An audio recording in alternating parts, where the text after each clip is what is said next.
folks, and welcome back to Hey Adora, your Queer She-Ra podcast. I, Force Captain Meth, they, them. I am Princess Jenny, she, her. And today, Jenny, I'm so excited. Are you excited? I could not be more excited if you dipped me in honey and left me in a lesbian vegan colony. That actually sounds really... Well, wait a minute. The lesbians wouldn't bother you if you're dipped in honey, if they're vegans. This is an incredibly gay conversation. Let's introduce our guest, our beloved guest. Would you like to introduce yourself? Hi. Of course. Welcome. Hi.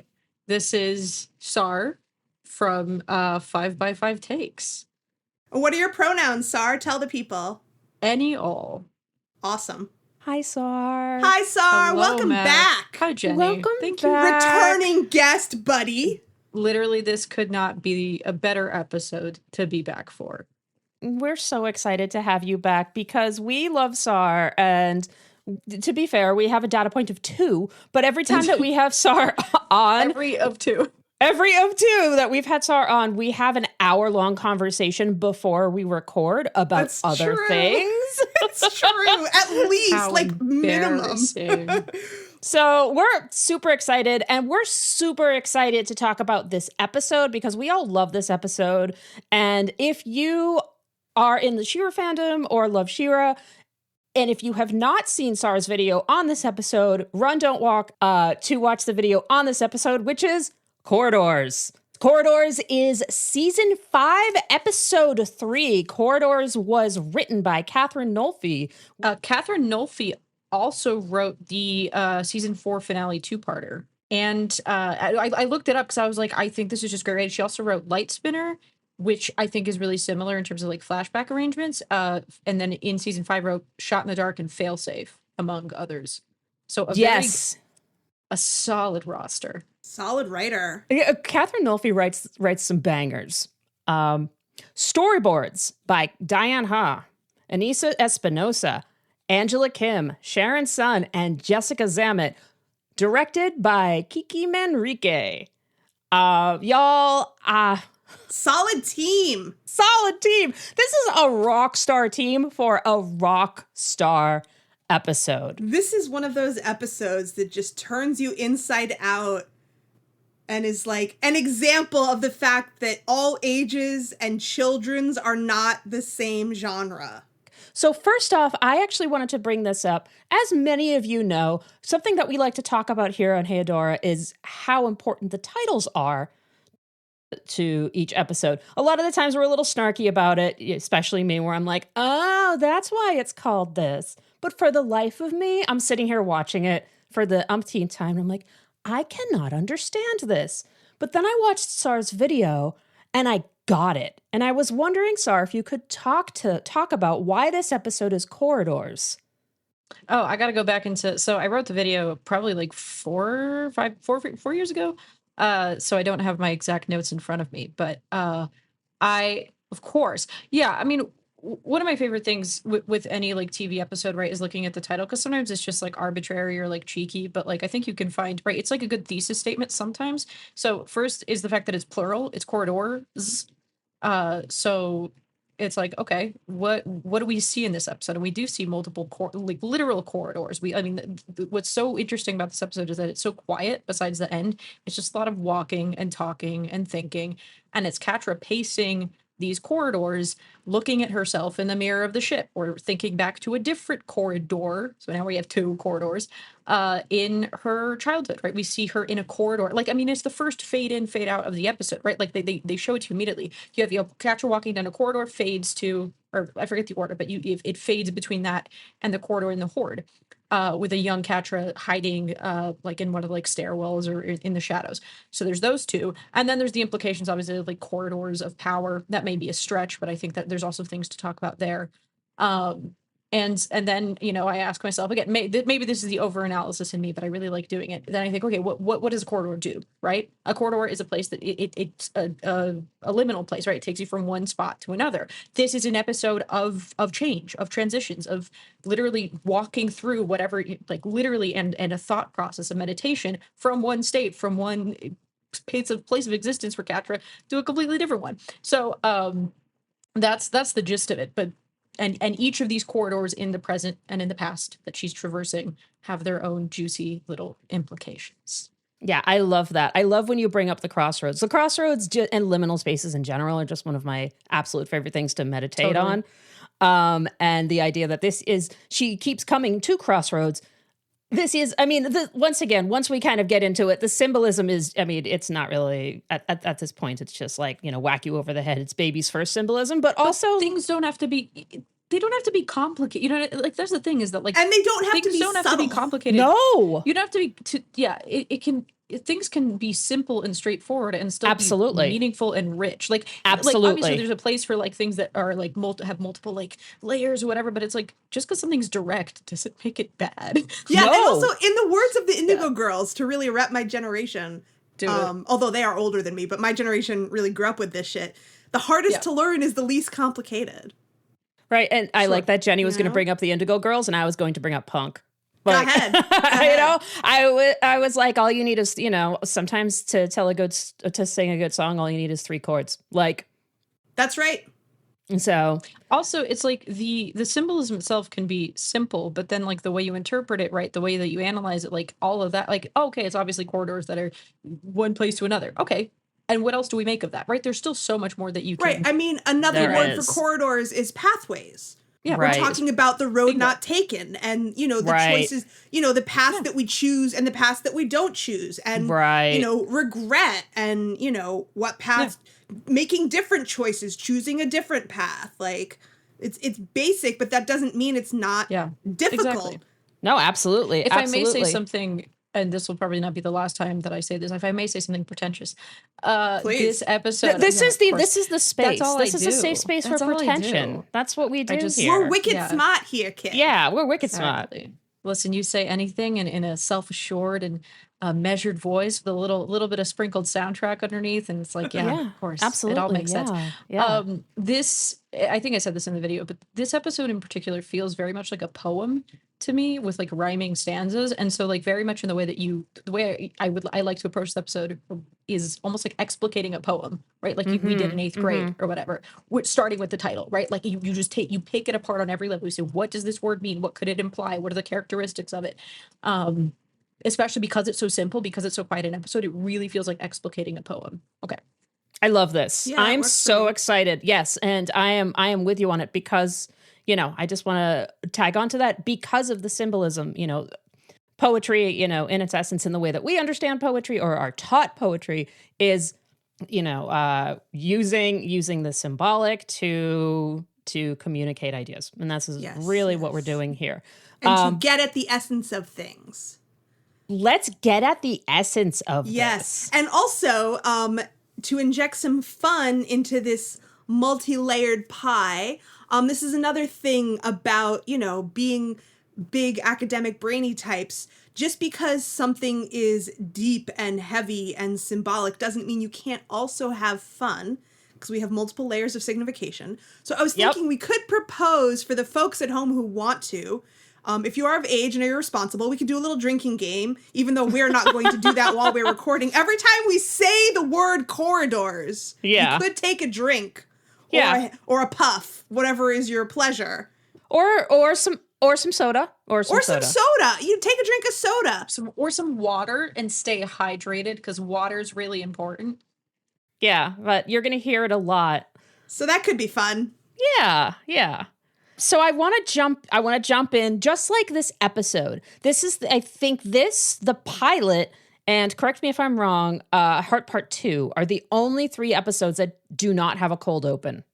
I don't know if that's true, but there certainly are not many. That could be true. Probably at some point in my life I knew this. I don't know.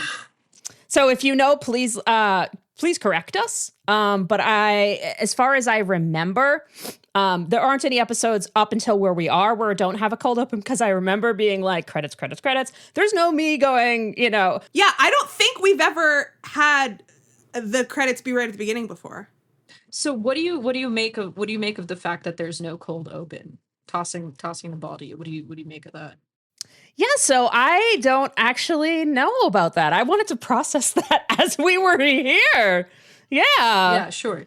I kind of feel like the opening scene that we have is way too intense to have these credits right after it. Mm-hmm. When we see a cold open in a show, the purpose there is to kind of like set the thesis of it, but it also, after you do that, it breaks up the energy. Whereas, breaks up the energy and then usually brings it back. A lot of times brings it back to either like the A plot, like a little dip in the energy of the A plot, or like a dip in the energy of the A plot and a little bit of the B plot. They don't really have the time or the space to like do that here. That's not the point of this episode. And there kind of is no A plot and B plot in this episode. It's all kind of just one story shown from both sides, but it's all still one story. Yeah. So, I mean, that's kind of, that's where my processing right? is. The show changes after this episode because the entire dynamic with Catra has shifted, right? So there's a complete status quo change. So like it's sort of right, because this is the corridor through which, right, we pass from one era of the show to another, where like our relationship as viewers as well to Catra, right, and Adora's is like it's completely different. Because after this, Catra's going to be back with our team. Credits? I mean, we have one episode in between where they are on the way to rescue her and they get waylaid because they have to stop for gas. Right. Basically. I love that. I love that we have to stop for gas. They give you a break between this and Save the Cat because I think if they did this and Save the Cat back to back, it's like... Yeah. They would kill us. We would all die. You need the breather. Yeah. But to raise the tension to the the absolute max. But basically from this point forward, we are all our team is like, let's go get Catra. Catra's on our Catra's with us now. Mm-hmm. So this is the corridor through which, as you say, we move through. Yeah. And we are now in a whole different ball game. We're there. And it's like this is like, I mean, again, the show has multiple like things about it. I'm really articulate. But this is like one of the big things that the show has been like building to, right? Like you start episode 1 is you see Catra and Adora together for that first episode, and then they are apart. And that is the status quo.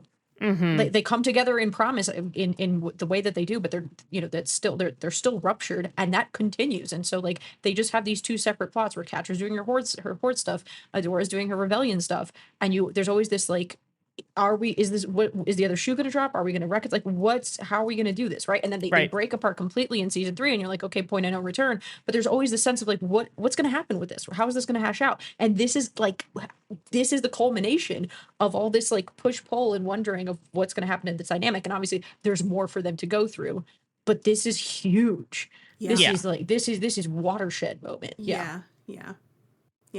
All of that, all of those things. And this is also the turning point of Catra's redemption arc. Mm-hmm. Because she makes a decision based on what she thinks is right, and she expects to get nothing in return. She expects to die. But that's another aspect in which this is like a major turning point. The whole axis of the show turns on this episode. Yep. It's so sick. I want to say one thing. Like I have the episode pulled up so like I can look at chronologically the scenes. Immediately I have something to say. So this episode is one of I've sort of organized it into a trilogy with Promise and Remember. Yep. And specifically at the very literally as this episode opens, like very gentle in the background, you hear what some people have dubbed the childhood theme, which you only hear very, very slightly in the background of scenes in Promise when they're kids. It's played, I don't know, I wish I knew the instrument. I don't know if it's synthetic or whatever, but it's little almost chime. Every single instrument that they use in the show, the main instruments and almost all the primary instruments are almost all synthesizers. And that's a nod to the kind of pull of the 80s thing. Yeah. I meant like the actual sound. The sound itself is this very like childlike like chime of it, and you hear that subdued in the background as Catra looks over the explosions over Etheria, and that immediately makes me want to start biting things. First of all, because it's like that is a particular piece of score that is used so precisely and sparingly. Yes, and it connects it to Remember and to Promise, where you also hear it. Yes, because those are the other episodes where we have flashback scenes. Exactly. Yeah. Yeah, and the score is also used really interestingly in the outro here too. when we talk about Bad Daddy Church Time, which we will Yeah. also talk about later. Because Yeah, that monk chanting. I talk about the score a lot too, so I'm really As you excited. should. Yes. It's Yeah, good. the score's phenomenal. Yeah, I mean, it's so great that you can talk about the score as an educated music person, because I cannot do Thank that at God. all. Someone should. Yeah. Yeah. I wish I had the language for it, but I'm just like, oh, this sounds similar to this other thing. My father is I say father like we're estranged. My dad is a music guy. He's a composer and stuff. So I'll always be like, hey, what am I noticing? I don't have the words for it, but this reminds me of this. And he's like, oh, and then I can't even joke about like the chord Yeah, is that's inverted cool. or something. I'm like, That's very cool. Okie Let's actually talk about this scene though, because it's so damn important. Yeah. So we established that the credits are at the top. Do we want to do our usual credit shtick, or should we just blow right past it? Listen, man, at this point, through all of the talking, I'm not even going to credits it. We know that credits happen. We're Jenny winning in the end, question mark. I mean, I think that all we need to do at this point is point Catra and Glimmer at whatever needs to be defeated. Just let them loose. Let's just let do them it. loose with a broken chair leg and fists, and that is all that we need.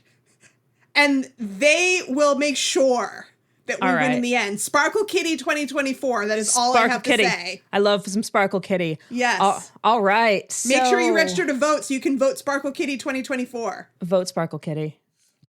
And so now we go straight into our first scene, which is a Fright Zone flashback on little Catra. Meph, do you want to start us off? Or are you like, it's too forlorn? Okay, so I'll start us off a little bit about this. First, I just want to do like a nice little lighthearted thing. Love little baby Adora's little baby softball t-shirt type of uniform. Looks adorable. What about her little gap tooth? Oh, her little gap tooth. She's just little baby Adora is just adorable. She looks like she's like plays catcher for like the Hortz like t-ball team. So cute. So they're babies. I mean, they're not like babies. They're like young kids, like 10 probably. Like They're like 7. I don't know how old kids are. I think they're around 6 because they look the same as when we've seen them in the past when they were getting into trouble with Octavia, and then Octavia said Catra scratched her eye they're when she was little 6. older. I think I would say like 7, 8. Yeah, Okay. yeah. So they're chasing each other. They're playing. Well, you think they were playing chase, but we see very quickly that they're not. Catra is actually running away from Adora, and she's running on all fours like a little kitten. And she hides around a crate in a storage area, and Adora is now looking for her. So this is not playful. This is not like super fun hide and seek, running time. And, Adora's searching for her, yelling for her Catra, and It's okay. They won't be mad. I know you didn't mean to hit Lonnie. I'll tell them. right. Very and reassuring. She does not sound mad. no, she's not. And, you can, But first, first- you gotta come out and tell her you're sorry. And so the impression that I get from this memory is that this is like Catra's first memory of being confronted with being asked to apologize. Like this is the first time that it's ever happened. yeah. And so Adora says, you got to come out, tell Lonnie you're sorry. And so we see Catra's ears twitch, like audibly. And so that's what Adora notices. And Adora spots her. She's like smiling. She doesn't realize how upset Catra is. And she kind of walks over and she gets down on all fours to be on Catra's level. And Adora says very quietly and gently, we're all just having fun. You didn't have to do it. Why'd you do it? And this is the question that Catra has been asked and will be asking herself. Like, Yeah. And also, I don't know if this is me projecting, and it's impossible to know. Catra seems upset that Adora doesn't get it. Dora doesn't understand how she's feeling, why she did it. Because if Adora doesn't get it, that means that Adora's not really her friend. No, And so I don't think that's. I don't think that's asking for. I don't think that's asking for too much. I don't think so because she's there like, you're is a supposed shift. to be my best friend, right? and so you now prefer someone else's company, and you don't even understand why that upsets me. Right. There's a shift where she asks, why'd you do it? And then Catra lashes out. Yeah, and then Catra gasps and her eyes get huge. And she lashes out so forcefully that Adora is like ejected back out into the hallway. And we see her with these slash marks on her face. She like scratches her cheek. Yeah.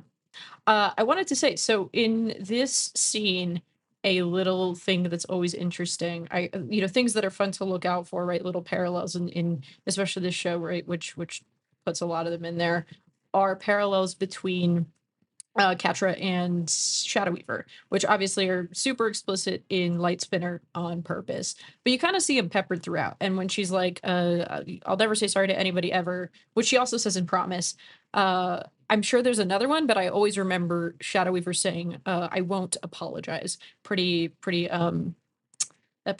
like distinctly in, I think, season 1. And she says it to Catra, which is just an interesting, obviously, bridge there. Of someone who we see a lot of similarities between them that Shadow Weaver even herself is like, you remind me of me. Yeah. Right. Yeah. That's a really good point. I actually didn't even think of that, even though it's so obvious. Sometimes the obvious needs to be pointed out. But that's the thing that, like we were saying, right? It can be simple, it can be straightforward, it can be quote unquote obvious, but it's like the story. I mean, that's like one of my mom's favorite expressions: "A fish can't see its own water."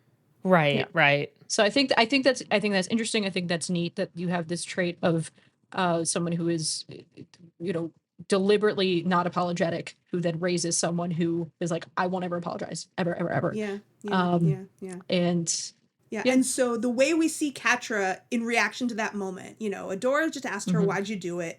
Catra's reaction to that is very extreme. She's so hurt that Adora doesn't understand why she's upset, that she lashes out. She ejects Adora physically from her personal space. She slashes her face. But something that I thought about later at the end of the episode, and I actually only thought about it on my last viewing after having watched this episode and every episode, dozens of times, is that, when she lashed out at Octavia, she's gouged her eye out. Right. So if she really wanted to hurt Adora, she could have hurt her a lot worse. No, so clearly she had enough control to be like, Adora's my friend. I love her. I want her out of my face right now. I'm mad, but I don't want to really hurt her. Like that was that was a shallow flesh wound.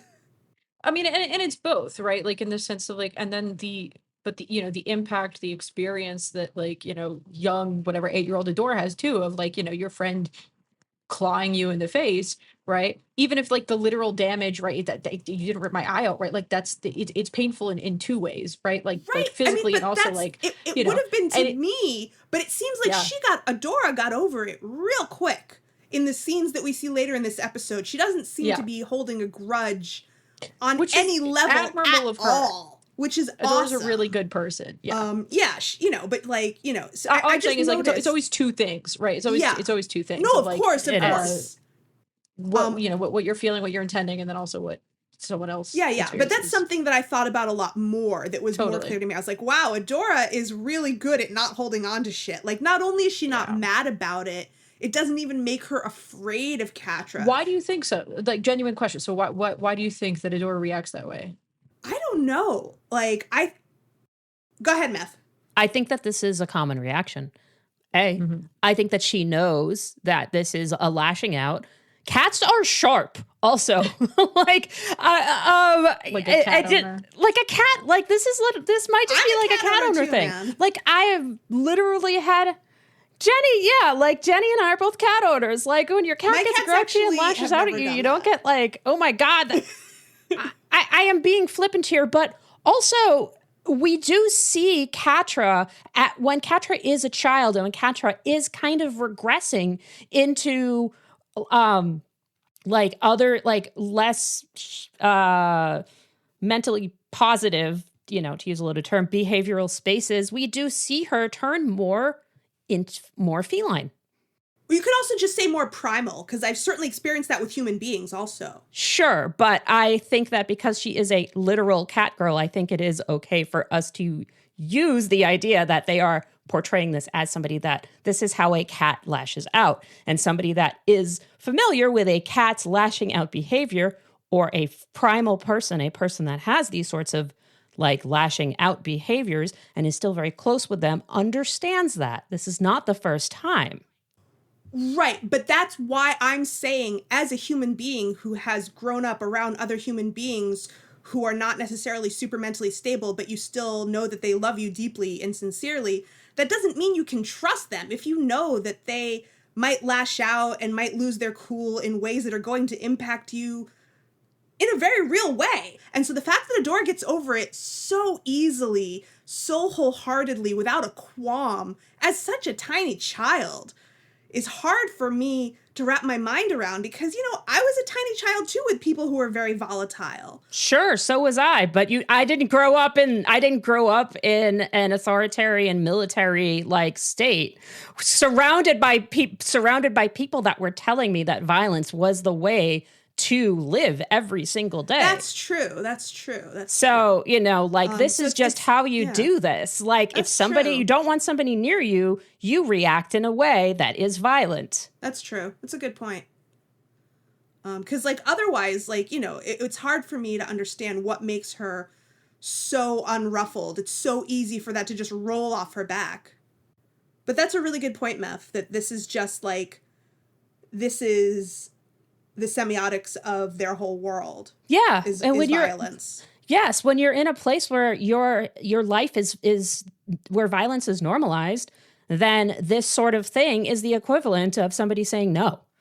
Yeah. Right? Because these are the these are physical semiotics, right? Like, you know, this is just a fuck off. Yeah. And perhaps, you know, this is one of the few things that I wish maybe we'd seen a little bit more of in the actual show. But there's also the fact that, right, like this is not a stranger. This is not, you know, an enemy, not yet, right? This is someone that she's close to, right? This is someone that she has reasonably, we're led to think and understand that they have a friendship. They have they spend most of their time together. They play, they talk, right? They have clearly like some degree of positive experiences, probably to the degree that, you know, overwhelms even maybe like the frequent negative outbursts or experiences or environmental, whatever. Right. But like there's enough basis of friendship and we have fun together when we play that it's like, I know who you are, like for the most part, right? Right. Which I think, again, I would have to sit on this more to come up with something deeper, but it does make me think of in, not to get ahead of ourselves, but in like 2 episodes when Catra's like, I know you all hate me, and Adora's me like, I never hated you. Right. Because kind of like a macrocosm. Yeah, exactly. And, you know, no, of course. And later we see, you know, like we kind of see that scratching in the face is treated the same way as pushing, right? Like, so that is how I understand. That is how I think it's a little more than pushing. Like we see Adora really having a moment with it, but she gets over it. I think there is something that we have to give Adora credit for, that her loyalty to Catra is unflappable. I feel like, you know, there's something intrinsic to Adora. Her loyalty to Catra is unflappable, and that is a special quality. Right. You know, that other people would allow themselves to be pushed away and be like, you don't want me around? Well, fine, fuck you then. Right. You know, and that Adora is not going to let herself be pushed away because she truly knows in her heart that Catra loves her and that this is a defense mechanism. Right. You know, and she's not going to let herself be pushed away by that defense mechanism. And she knows that underneath it there is love, and that's something special in her. Yep. Yeah. And that's the key that Catra is ultimately going to come back to near the end of the episode, when she is, you know, like reminiscing and having an adult flashback, you know, that we'll get to later. But right now we're seeing the scene for the first time. Yeah. And so, you know, we have, I think we've said as much as we want to say about this moment. So I would agree. We have this moment, and then we hold on this shot for like an uncomfortably long moment where they're staring at each other and crying in silence. And then it fades, like little Catra's face fades into adult Catra's face. Yes, this is gorgeous. It's a beautiful shot. Yeah. Do you take that to mean that Catra is thinking about this moment? I kind of think she is. Yes, she's like I do. Yes, because she's, I feel that she is remembering this moment because she, you know, it fades into adult Catra's face and she's sitting in like a window seat on Prime's ship, looking down at Etheria, that the whole planet is burning and being bombed. And I feel like she is remembering how she took out her feelings on the person she loved as a child, and now she's thinking about the fact that she's taking out her feelings on the whole planet. See, I have a similar but not the same interpretation of that, which is we've heard multiple people, one of the themes, one of the phrases that we've heard people ask Catra is, why'd you do it? Why'd you do it? Yeah. This is Catra watching her home be blown up and thinking for herself, why'd you do it? And I think this is the first time that she is seeing herself, asking herself, why'd you do it? I'm with you on that. I think that's great. Absolutely. I think, yeah. Because it's like, again, it's not to compare. Yeah. Go for it. No, go ahead. I was saying not to compare, the act of, scratching someone's face versus whatever, collaborating with genocide crime. Right. But it's like, it's sort of like the domino, that beam with like the small domino to the giant domino. And it's I think what I read on her face, on her animated face, is like, how the fuck did I get here? Like, I'm alone on this ship, right? Yes. Like, how every little thing that has led me here, right? Which is why we get to where we do. And I think it starts with these reflections of like, someone asking me at the smallest level, why'd you do it? Why'd you lash out here? And you get angry, right? Because this whole story is her getting a little angrier and almost getting better. And then something makes her like even angrier and even more reactive. And it builds and builds and builds. And then she's like, and now, oh my God, what the fuck is going on? I mean, it is this reckoning. And so it's reckoning with like the smallest little. Why'd you do it? Yeah, it's this because it's the same anger. It's the same whatever. I mean, anger is a broad. You know what I mean? Anger. Yeah, of course. It's that small seed that you see in that little scene that then turns into the no. I'm not going to fucking go with you. No, I'm going to be a really good force captain. No, I'm going to pull the lever. Right? It's the same core. Yep. Yeah. So. Absolutely. Yeah, I think that's exactly right. Because when she was 6, I think she did have an answer. She didn't necessarily want to talk it out, but she knew in her own mind, why she was doing it. But now, she's totally spun out.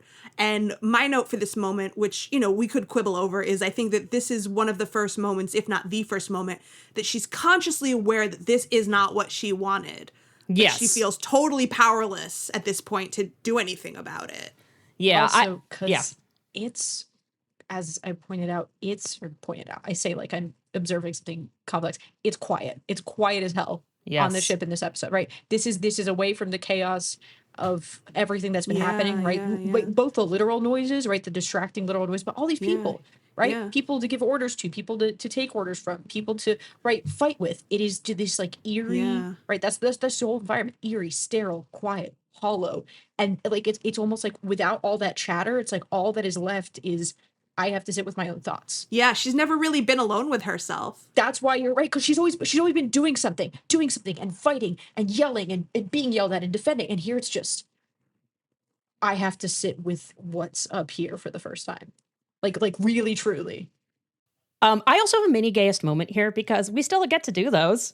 Yes, please. Gay people can't sit, right? That's right. She's gay sitting in the window. She's gay sitting in the window. It's a great nook, by the way. If we weren't on an evil spaceship, Our Lady of Perpetual Death Star, then this would be a great book nook.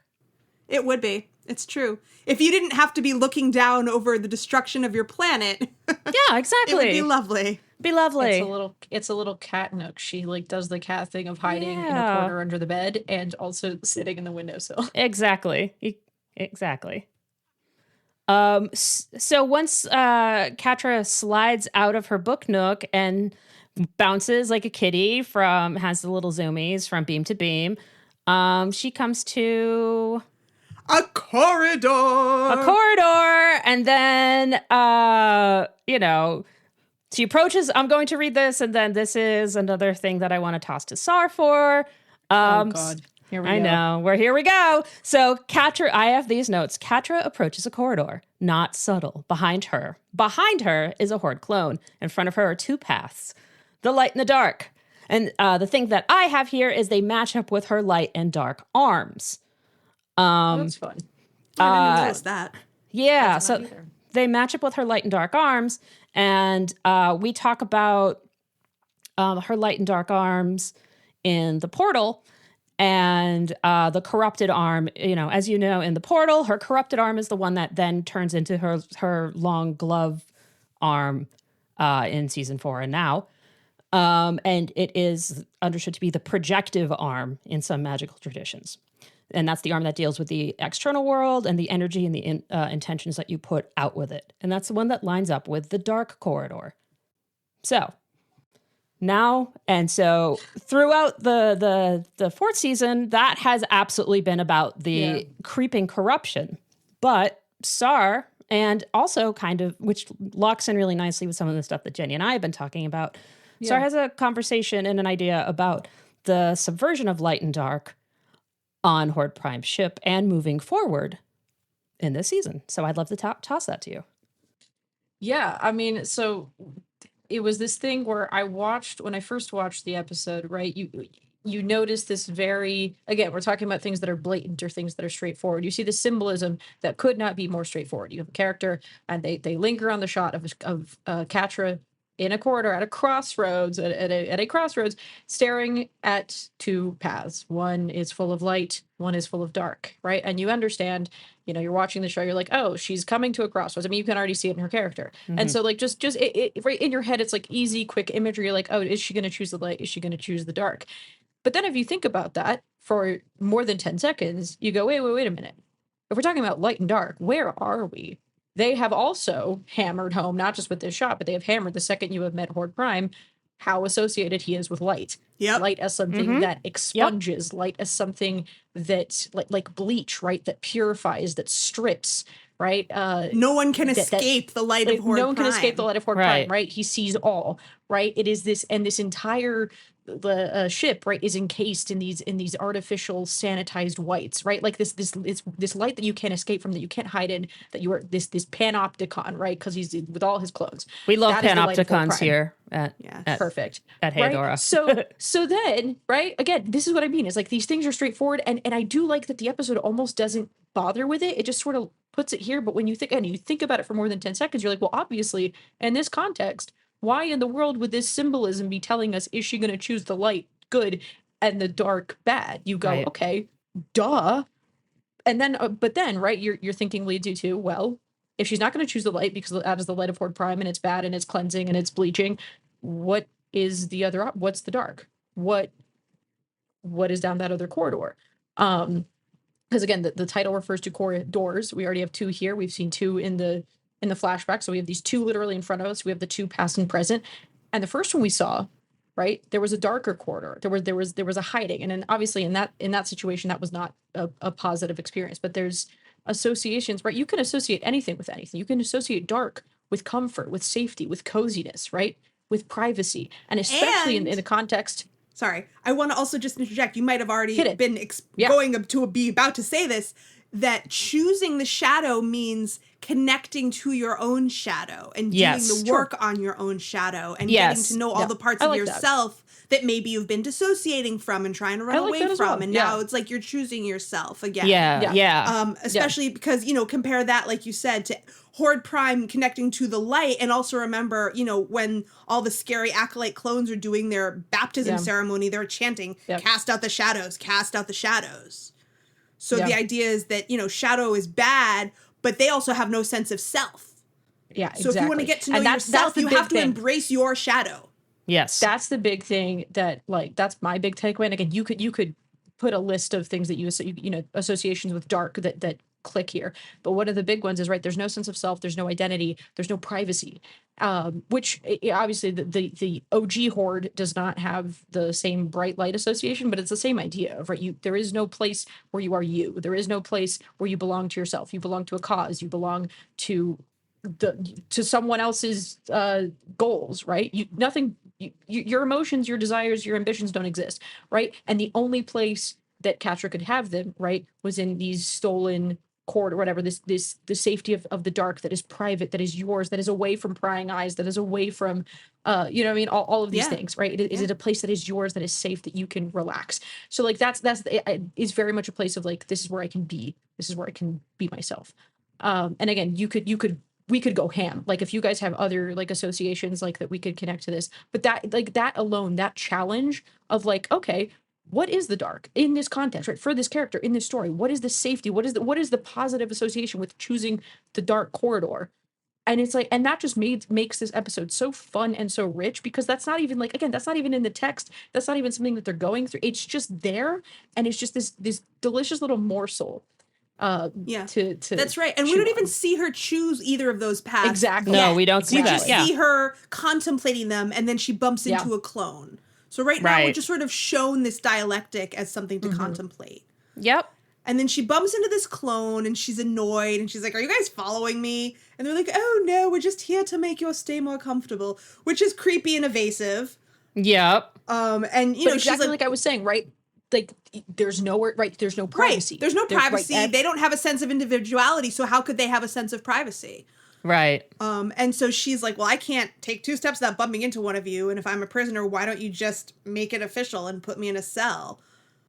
Yeah. And they just repeat the same bullshit again. "Oh, you know, you're our honored guest. We're here to make your stay more comfortable." Well, and Catra I is think not... that she's more like a guestage. Yeah, I think that's a great word. She's a guestage. Yeah. Yeah, and in a way, right, Glimmer it's like, also is, but they're where are kind you of gonna on go? they're kind of each on either side of this fuzzy line. Yeah. They're both kind of guestages. They're both kind of guestages. Wait a minute, a fuzzy line, like a physical line that is drawn between them when they both sit on opposite sides of the door. Indeed. That's wild. That's So let's get through crazy. this next little bit of do action it. so we can dive into another juicy scene. So Catra is not buying this, that they're like, "Oh no, we're not following you. We're just making sure you're comfortable." So she takes off. She wants to lose these guys. So she's like running, jumping, haha, I'm gonna get away from you. But of course there's an unlimited number of these fuckers. So Right. she runs away from those guys and she just bumps into another one around the next corner. But this clone does something a tiny bit different. He calls her by her actual name. Instead of little sister, he says, "You know, this part of the ship is off limits to you, Catra." And that gets her attention. Yep. Wait a minute. What? Huh? And she calls him Hordak. I call him in my notes probable Hordak. I mean, it probably is Hordak. It's probably Hordak. And so she calls him Hordak, which he does not confirm or deny. He just says, "It is wrong to have a name. Prime's chosen servants are but part of the whole." And Catra, you know, she's not really going to press him. She's okay with that. She's fine keeping it on the DL. She just says it's happy to have a familiar face. Even though his face looks the same as all the other faces. We get the gist of what she's saying. Yeah, now that like hearing you like relay it back again, it's been a minute since I've seen this episode. Like it kind of got me. Like that's a bit of a I don't even know what to call it. I was gonna say sweet. It's not sweet. It's just a very like it's heartbreaking moment. Yeah. It's a connection moment. Like It's a connection moment, but it's like this terribly tragic thing. Like I have no powerful feelings on Hordak one way or another, but like seeing him in that state, seeing her in this state, right? These two people who don't like each other at all, and it's like. And yet, right, like it. And now, in this being terrible, at this terrible point situation, together, it's just like, oh hey, having been like, through all this trauma together, yeah. and to be at this point where they are like basically on level footing now, it's just so deeply fucked up.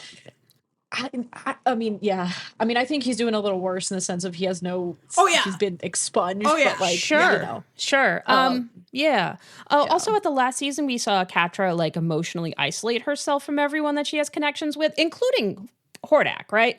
But now that she's physically isolated from everyone, any connection is maybe not the worst thing Is at welcome. all. Yeah, yeah. exactly. Like even if it's just like, yeah. But hey, it's you, right? Yeah, like, I mean that kind of reminds me. You know how this sort of recurring joke that we've had. I don't remember even how it started now, but how like you know you're on this cruise ship that's gone to hell, and there's one person who you kind of knew from high school, and you kind of stick together even though you didn't really like each other in high school. But it's like you're the only other person I know. Even though you didn't really like each other in high school. I mean, yeah, that's kind of what it is. Yeah.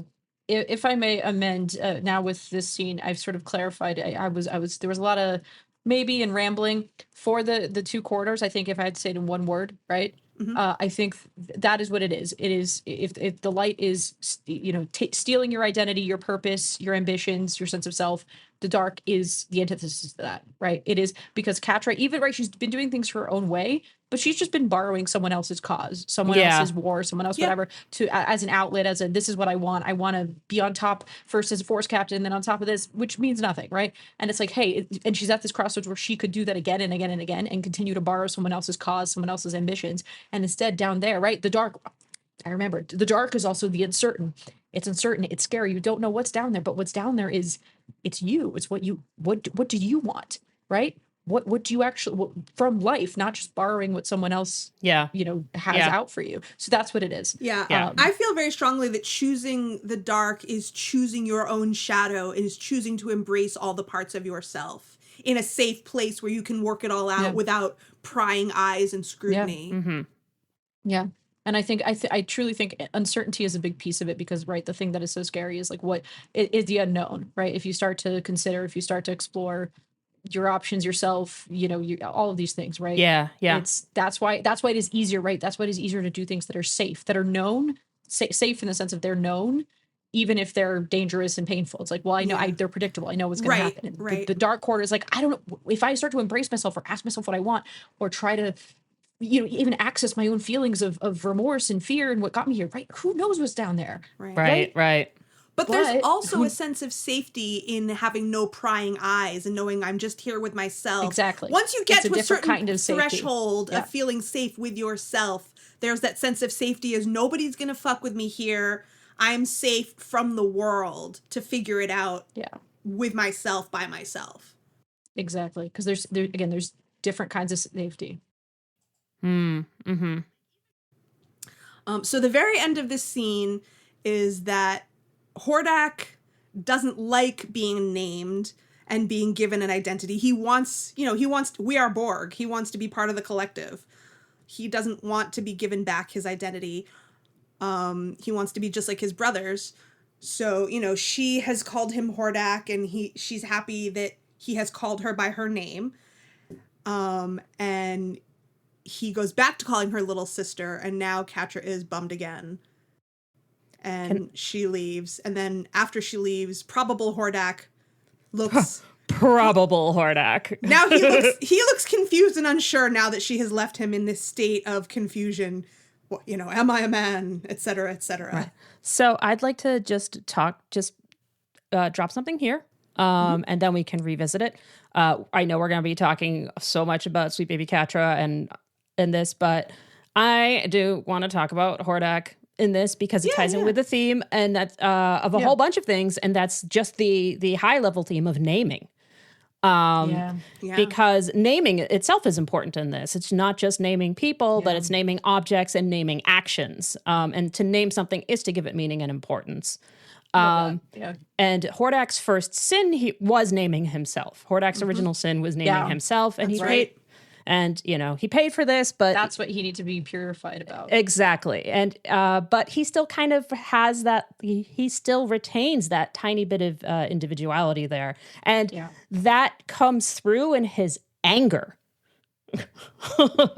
Like his anger for Catra is still there. Yeah.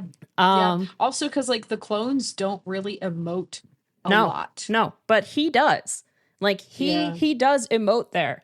So just having emotions within itself is part of that sin of individuality. So totally. True that. Shall we move on to a different ship? Yes. The ship of goofballs. Yeah, the ship of goofballs. Complete tonal shift. This is total goofballs. Yes. So now over on Mara's ship, which has not been named yet, speaking of naming things, but soon enough it will be. So true. No, it hasn't. Yeah. Adora is practicing her staff moves, which seems like it's just trying to occupy her nervous energy with something. Yeah, I agree. And Bo is looking at the 3D projection of Google Maps in space. Yep. Saying they're getting close and should reach Glimmer soon. And he looks over to Entrapta and says, "Nope. Because you can't take apart the ship while we're inside the ship." I mean, it makes sense. That's legitimate. That's legitimate concern. It's a legitimate concern. Because it's not even like it's broken. She just wants to make it wants better. To play with which it. is that's reasonable that you think you could make it better, but why don't you wait until we land somewhere? It's not urgent. It's you not know? urgent. Yeah. Yes. And Bo asks, did you forget about the crushing void of space, which we've established that space does not crush? No. But we can file that away with all the other things that we've pointed out. It's fine. Yes. It's Wait, you fine. mean this show is not scientifically accurate? Wait a minute.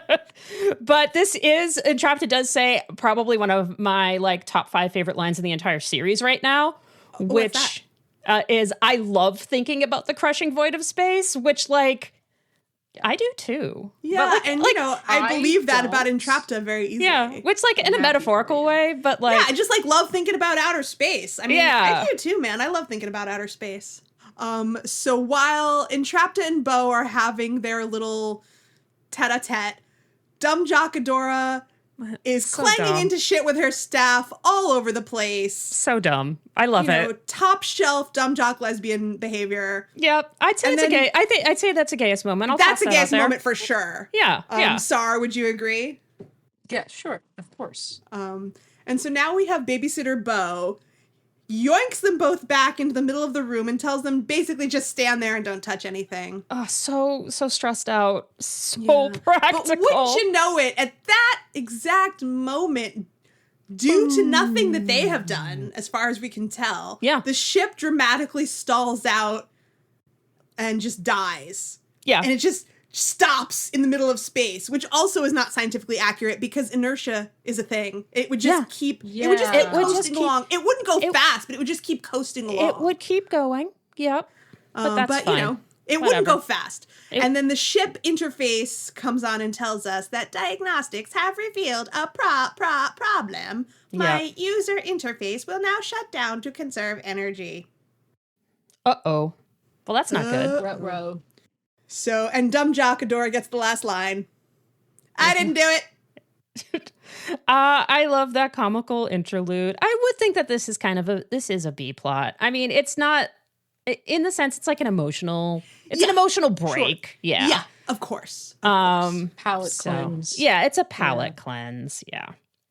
So, Yeah, Wonderful. much needed. yeah, because everything got real heavy real fast, and then we're just, we need something. Oh, good. Yeah, and like this is still the same plot, but it is an emotional palate cleanser. These dumb idiots are being adorable dumb idiots. Okay, great.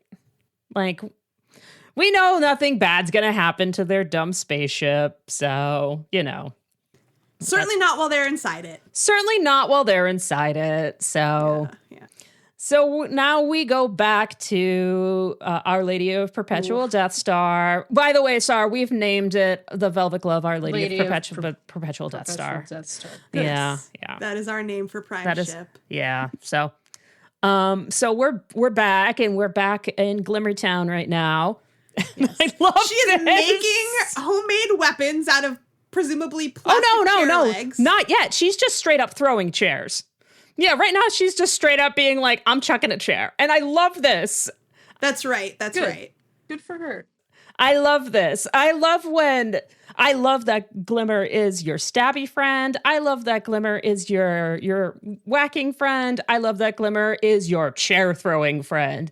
I love Glimmer having is your ride or die friend. Glimmer is ride or fucking die. Anybody that throws a chair immediately wins my heart. Throw a chair, people. Yeah, I mean, imagine what a terrible force field that would be if a chair could take it down. But that It's about doesn't. the principle. It doesn't It's matter. about showing that Exactly. she has not given up. It does no. exactly. It's like maybe it's chip damage, you know? Yeah, no. Yeah. I mean, I agree that she should not give up. Yeah, no, I love it. She's just like, fuck this. I'm throwing a chair. Just throwing everything at it. And I love that Catra kind of digs it. Yeah. I'm going with it. Catra digs it. You know, yeah, Catra. I think Catra's a little turned on by this. I think so too. I mean, maybe that might be us projecting, but I don't think so. We know Catra's I a think little it's feisty. 50-50, honestly. Yeah, because she comes in and she's all smug and she's like, hey there, princess. And, you know, we love How's when the escape attempt going? Right? You know, when Catra uses princess, there's always a little bit of a like, hey, like in there. Yeah, So, yeah, absolutely. and, you know, Glimmer's like, what the fuck, right? Like, paraphrasing, but it's Glimmer, so she's in a what the fuck place. What are you doing here? Why do you keep coming here? Yeah. And then we have Catra just being like, I don't know, whatever. I'm just I'm just bored, I guess. Yep.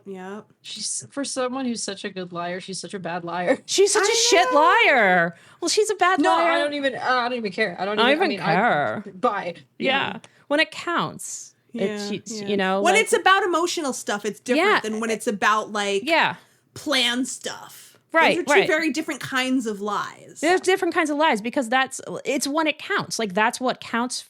Yeah. That's what counts for her. That's what if it's about actually being vulnerable, then no, she just fucking sucks at it. But you know. Yeah. This scene is good. This scene is real good. Scene is so good. Yep. That's good. Yep. So Catra does not appreciate being analyzed and called out, and so she starts to leave. And so Glimmer hastily apologizes for having verbalized the fact that Catra is lonely, and she says, "You're right. It helps to have someone to talk to." She's like, it's like she doesn't literally say I'm lonely too, but it's like she's saying I'm lonely too. Right. I'm not saying I'm better than you, basically. Yeah. Even if you're the last person I'd ever want to be stuck with. Like it's, and also like she's diffusing the emotional seriousness a little bit. It's a good emotional, I don't know what the word, like it's just good emotional play, not play. Yeah, it's like she's trying to level the playing field and make sure that Catra doesn't feel like she's being judged by Glimmer or that Glimmer thinks she's better. Right. Yeah. No, it's very emotionally intelligent, and also Glimmer and Catra do have kind of a similar emotional palette, so it kind of is both of them being like, yeah, but it's fine, I'm cool, and it's Glimmer being like, yeah, no, I'm cool too. Okay, well, whatever. Yeah, and because the way they managed to get... Because they literally do that, right? Yeah, because the way they managed to get to the next beat where they, like, meet up against the back of the force field is when Glimmer says, "You're right, it helps to have someone to talk to, even if you're the last person I'd ever want to be stuck here with." And Catra kind of scoffs and says, "Trust me, Sparkles, the feeling is mutual," and she smiles a little. Right. And that's when they both go up to the force field and sit with their backs against it, just in the same position that they were in at the end of the last episode. Right. So when sides of the coin, right? Literal, So they're sides of the coin, they're back to back. Delicious.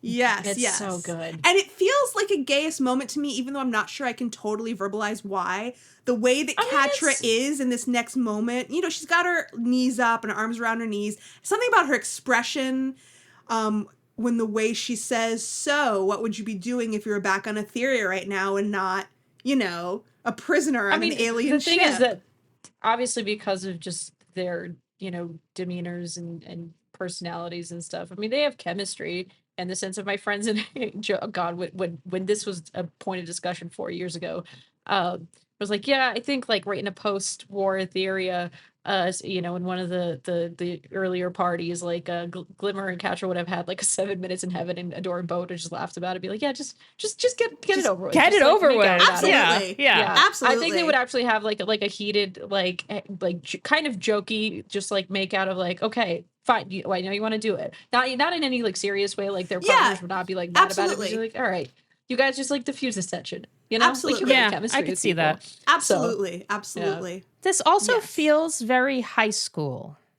Like, and I'm saying that because this feels like the type of like physicality and a kind of like stilted connection. And I mean, like literally sitting there and like leaning, like with your arms kind of held in together.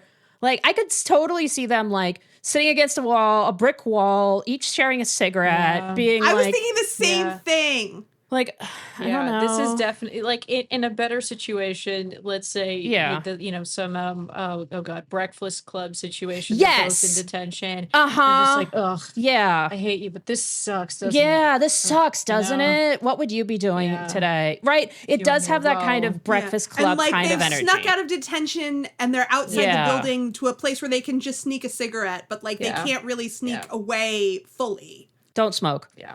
Kids don't smoke. Yeah, smoking is awful. And it's really awful. It really is. And we're not just saying that because we're like, ew, don't smoke, no, Jenny. And we're we're both ex-smokers. By cigarettes. Yeah. Yeah. I mean, and it was gross. yeah. I can't believe I ever liked it, honestly. Yeah, same. So, but this does have that sort of feeling of like that.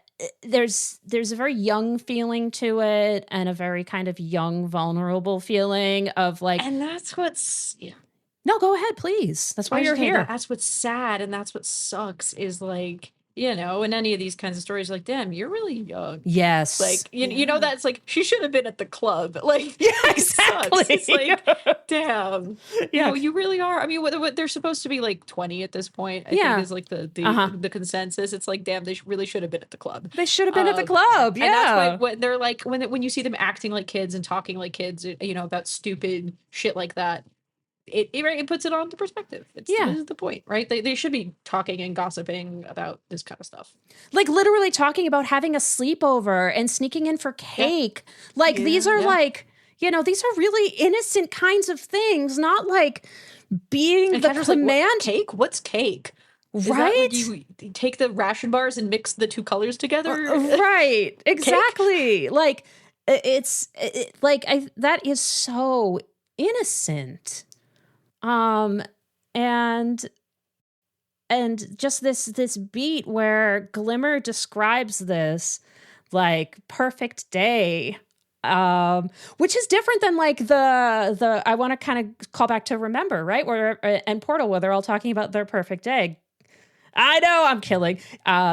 Dear listeners, I'm Sar is dying. Like the heart is being ripped out of the chest, but Glimmer is talking about the perfect day here, and is talking about I would go teleporting around Etheria and hanging out with my friends and have a sleepover with my friends and eat cake. Like simple, attainable things, right? Yeah.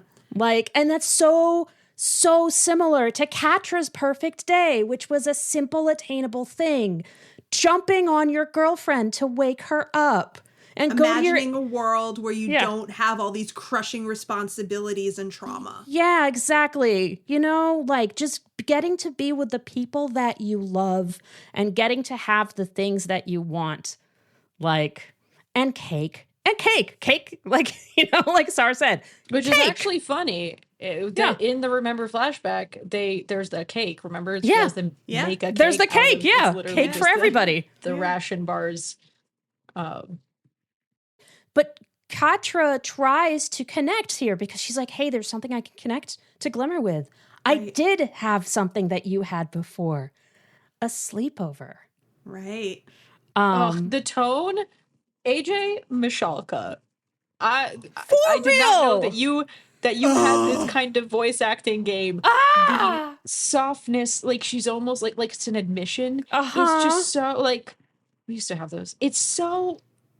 It's good. I don't have any analysis beyond that. It's a good line delivery. It is vulnerable. It is soft. It feels young. It feels like vulnerability, right? It feels like she's like cracking herself open. Yeah. It's good. It's so good. And Catra actually talks about what her perfect day was. Yeah. Not what her perfect day would be. Yeah. It's looking back down the corridor, not looking forward. And I think that we can all agree that this is another one of the top gayest moments of this series. Yes. Not the top one, but one of the top ones. Yeah. I have here, I'd like to read what I wrote down for this, if that's okay. And I think we can kind of go on a round robin about this one because do you want to say the line before you say a reaction to the line? I absolutely do. So, all right, go for it. I'm not going to do a line reading because I'm not going to do a line reading. But Catra is reminiscing in this phenomenal voice acting. It says sleepovers. Me and Adora, when we were cadets in the Horde, we would play tricks on Kyle, staying up all night whispering about, well, whatever. And she blushes and pauses and is like, whatever. And ducks her head. And it's like, okay, I'm sure this is like a beautiful, thoughtful reason for this. But listen, okay, it is my job. It is my duty. It is my calling in this world to gay scream. And so, Jenny, that's what I'm going to do. I'm going to gay scream about this because this is gay. What is whatever? Why is she blushing? Why is she pausing? Why is she holding herself a little tighter? What is she thinking about? What did those sleepovers entail? Gay. What is whatever? Whispering about, whatever. Whatever that makes her blush and hide her face, even though she is turned away from Glimmer so no one can even see her face. No one can even see her to hide it. That's how gay the whatever was. The way I read it is, it's not like, oh, they literally kissed one time. I think the heart is their first kiss. The way I read it is like, it's not even the particulars that matter, it's the intimacy. Like you literally could have been talking about whatever, but when you're like, you know what I mean? Like oh yeah, lying next to each other, maybe just sort of like very casually, just like you could call it cuddling, but it just happened, right? They're just holding each other's hands or something, and there's just that intimacy, right? Talking like face to face, nose to nose, and it just because the whatever, it really could have just been whatever. They could have been talking about their day, but it's the tone, the closeness, the intimacy of those moments that makes her blush. Of like, maybe the conversation itself was whatever, but like there was between them, there was an intimacy, there was an energy. It's gay. I agree. But that's still also gay. Think the first time they kissed is when we see it in Heart. Yeah, I mean, I can remember like when I'm thinking back on like early moments like that. I remember a time that I went to the movies with a girl and we were just holding hands. And I felt like my entire body was about to like explode into electricity. Like that whole time, I wasn't watching the movie. I couldn't think about anything. We were just holding hands. You know, when you haven't had any other experiences when you're young, when it's the first, when it's the beginning of something. Right. Like those little intimacies are huge. They're huge. They're absolutely and I think huge. That's exactly, she's remembering what that felt like. Yes. That like exact right that it was so powerful, like it didn't matter what they were literally talking about. She probably forgot, like who cares? It was like we were, you know what I mean, we were eye to eye, we were face to face, our hands were touching. You know, I could see my own reflection in her eyeball. Right. Right. Or like her lips were right up on my ear, and you know she was whispering I said something that made her giggle, right, and that made me feel some type of way, right? Yeah, exactly. Whatever. Exactly. Oh, whatever. We're all sitting here like reminiscing about like teenage gay love. Oh God. I don't know. Speak for yourself, brother. Or just first gay love. Yeah. Everybody's had a first something. Yeah. And if you haven't had a first something, it's really cool. Then you still have something awesome to look forward to. You have something awesome to look forward to. Yeah. But yeah. It is kind of wonderful. This tiny micro scene here with the two of them just being wonderful. Also, like Jenny and I are coming at this from two people that have some distance from being this age. So we're looking at this from like kind of the eyes of nostalgia. I mean, I know I am not as far, but I do feel pretty far from sure. Like obviously it'll feel more. I'm not saying like know, I hate it when people my age are like I'm so old. Like no, you're not. Right. Yeah. But like it is wild to be like I was 17 10 years ago. Like that feels it feels long to me. Yeah. So but you also still like your body still understands the intensity of feelings that you have when you're 20. And now multiply that by everything that is happening to these people right now, and then them having this simple conversation and then thinking about like how intense this simple conversation is and how charged it is. Yeah, and also think about like how long it's been since they have been able to have any positive feelings at all. It's always just been like, you know, hypervigilance at every moment. Be ready for trauma, be ready to, you know, ready to go, ready to fight. And now it's like you're having one moment of downtime and you're having the ability to share these happy, soft, squishy memories. Yeah, and you can share them with somebody that up until recently you were jealous that had them. Yeah. So that is huge. There's so much. This is the thing, right? Is like going back to our one of our starting themes in this conversation, right? Simplicity and stuff. That's obvious. Like, the conversation here is pretty simple, right? They're not speaking in melodramatic prose. But there's so much going on under the surface. For the fact that she's talking to Glimmer, right? The catalyst, you could argue one of the catalysts, there are a few, but for Catra not wanting to come with the door in the first place was you chose these fucking randos over me. Right. Fuck you, right? Like it's this thing of like the jealousy about Glimmer and Bo is like, oh, if I'm so easily replaceable, then I hate you and I hate them. And I didn't actually ever really like you that much anyway, right? Like that's the catalyst. Right. First of all. Second of all, she and Adora have been at each other's throat. I mean, she especially has been antagonistic, but they've been at each other's throats for 3 seasons and then haven't spoken. Like, did not interact for season 4. do you like Catra reminiscing positively, consciously about Adora and their closeness? That alone is right is a you're like, whoa, like this is new, this is special, this is vulnerable, something has shifted. Would Catra of last season allowed herself to be like, our sleepovers with Adora, like, right? She would be like, oh, No way. Yeah. right. There would have been all that posturing, all that defensiveness, and there's something that's it's something raw here. And I comment, but I did have a question to pose to the class. What do you think Glimmer is making of this conversation, is of this revelation, both in like gay ways? Do you think she's like, wait a minute, or do you think she already knew? What do you think she's connecting in her brain? I'm going to answer the gay ways one because I'm a ridiculous human and I say, yeah, she totally knew. Why not? I think she totally did know because I think Glimmer, first of all, is incredibly like astute. Like she does know. You're going to say bisexual, and I was going to be like, yeah. Well, she's also incredibly Yes. bisexual. We already have established that she's incredibly bisexual. Glimmer is such Go a for it. wonderful chaos bisexual, and I do adore her for that. But she's also very astute, and she does understand. Also, Glimmer understands romantic jealousy. Yes. And she's done it, and I think she sees it, and she sees she just sees. Also, she sees Adora and deeply, deeply cares about Adora. And sees how Adora feels about Catra. So at least she's seen it from Adora's side, right? Yeah. So that's why I answered it from the gay way.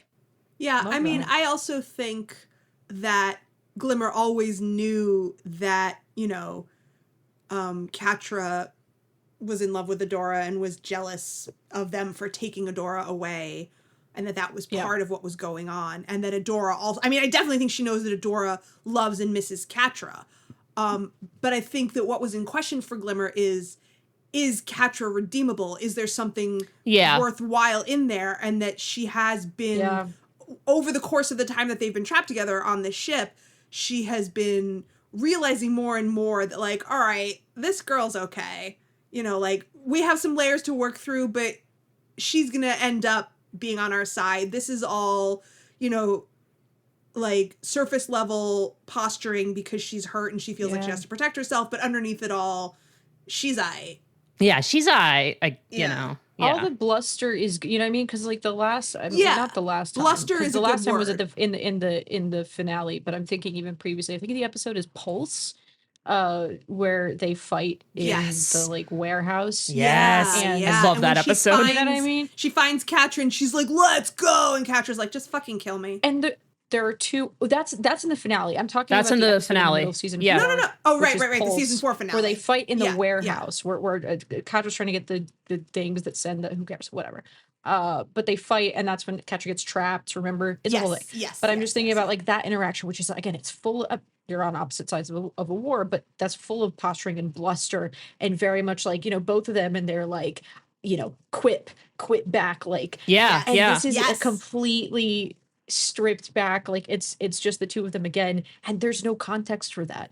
Yeah. You're right. They both have a lot of bluster that is fallen away now because they both no longer need it or have a use for it. There's no point to it here. Even if they wanted to, it's like, what are you going to do? They have What are you going to do? Neither one of them has anything to prove to anybody anymore because they were both trying to prove almost the same thing, which is the world is going to be mine for better or for better, right? For better or for worse, depending on your point of view, either if you were Horde or Rebellion.